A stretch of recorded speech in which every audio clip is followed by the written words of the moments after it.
संसार के जो भी दीन और दबे कुचले लोग हैं और जो गंभीर बीमारियों से संघर्ष कर रहे हैं, उनके लिए ये शैतान द्वारा ली गई परीक्षा है। और इस अय्यूब के वचन पर चलकर उनको परमेश्वर की सामर्थ्य, महिमा और अनुग्रह इस प्रार्थना को सुनते तुरंत मिलेगा। तो सुबह के समय इस प्रार्थना को सुनो और इसके वचनों को समझो और उन पर चलो और परमेश्वर की महिमा प्राप्त करो।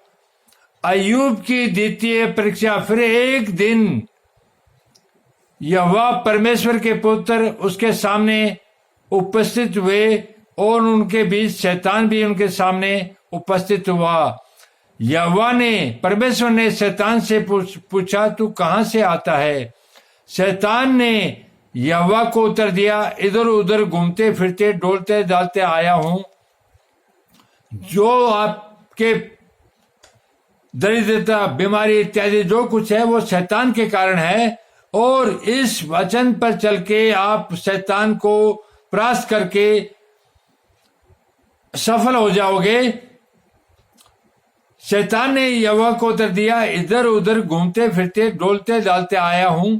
यहोवा ने शैतान से पूछा, क्या तूने मेरे दास अय्यूब पर ध्यान दिया है कि पृथ्वी पर उसके तुल्य खरा और सीधा और मेरा भय मानने वाला और बुराई से दूर रहने वाला मनुष्य कोई नहीं है।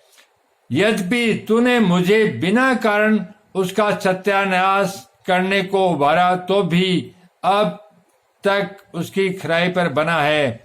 शैतान ने यहोवा को उत्तर दिया, खाल के बदले खाल, परंतु प्राण के बदले मनुष्य अपना सब कुछ दे देता है। इसलिए केवल अपना हाथ बढ़ाकर उसकी हड्डियों और मांस छू, तब वह तेरे मुंह पर तेरी निंदा करेगा। इस वचन पर चलकर शैतान के फंदे में मत फंसो। जो भी दीन और दरिद्र हैं, चाहे वो कितना ही दुख पा रहे हैं, परमेश्वर आपके साथ है और शैतान आपकी परीक्षा ले रहा है। और परमेश्वर की निंदा किसी कीमत पर कभी न करना। यहोवा ने शैतान से कहा, सुन, वह तेरे हाथ में है, केवल उसका प्राण छोड़ देना। तब शैतान यहोवा के सामने से निकला और अय्यूब को पांव के तलवे से ले सिर की चोटी तक बड़े बड़े फोड़ों से पीड़ित किया। अर्थात परमेश्वर से शैतान की बात होने के बाद भी जो पवित्र अय्यूब था, उसको शैतान ने बड़े बड़े फोड़े कर दिए ताकि वो पीड़ित हो और परमेश्वर के मार्ग से हट जाए। शैतान नहीं चाहता कि कोई भी धरती का मनुष्य परमेश्वर के मार्ग पर चले, इसलिए उनको वो सताता है। लेकिन उसकी एक सीमा है और इस सीमा के बाद शैतान परास्त हो जाता है और परमेश्वर उस धर्मी को अपनी महिमा अनुग्रह में ले लेता है। यह आपके साथ चमत्कार होगा अगर आप परमेश्वर के मार्ग पर दृढ़ होकर चलते रहोगे। तब अय्यूब खुजलाने के लिए एक ठीकरा लेकर राख पर बैठ गया। तब उसकी स्त्री ने उससे कहने लगी, क्या तू अब भी अपनी खराई पर बना है? जब अय्यूब को दुख पाते हुए देखा तो उसकी स्त्री ने अय्यूब से कहा, क्या तू अब भी खराई पर रहेगा? आप लोगों की भी स्त्री और बच्चे आपको कहते हैं कि इतना दुख पाने के बाद तुम अभी भी खराई पर बने रहोगे। परमेश्वर की निंदा कर और चाहे मर जाए तो मर जा। ये आप पर भी बीत रही है। अय्यूब ने उससे कहा, तू एक मूढ़ स्त्री की सी बात करती है।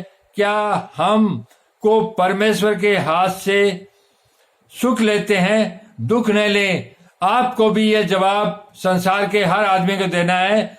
जब हम परमेश्वर से सुख लेते हैं तो क्या परमेश्वर से हम दुख नहीं लेंगे?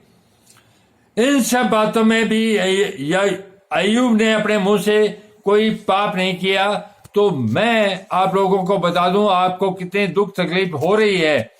मैं आपकी दुख तकलीफ के लिए परमेश्वर से प्रार्थना कर रहा हूं। लेकिन अय्यूब की तरह अपने मुंह से कोई पाप मत लेना। जिस तरह से परमेश्वर ने अय्यूब को अपनी सामर्थ, महिमा और अनुग्रह दिया, वह आपको इस प्रार्थना पर चलकर आपको जरूर देगा। आमीन, आमीन, हालेलुया।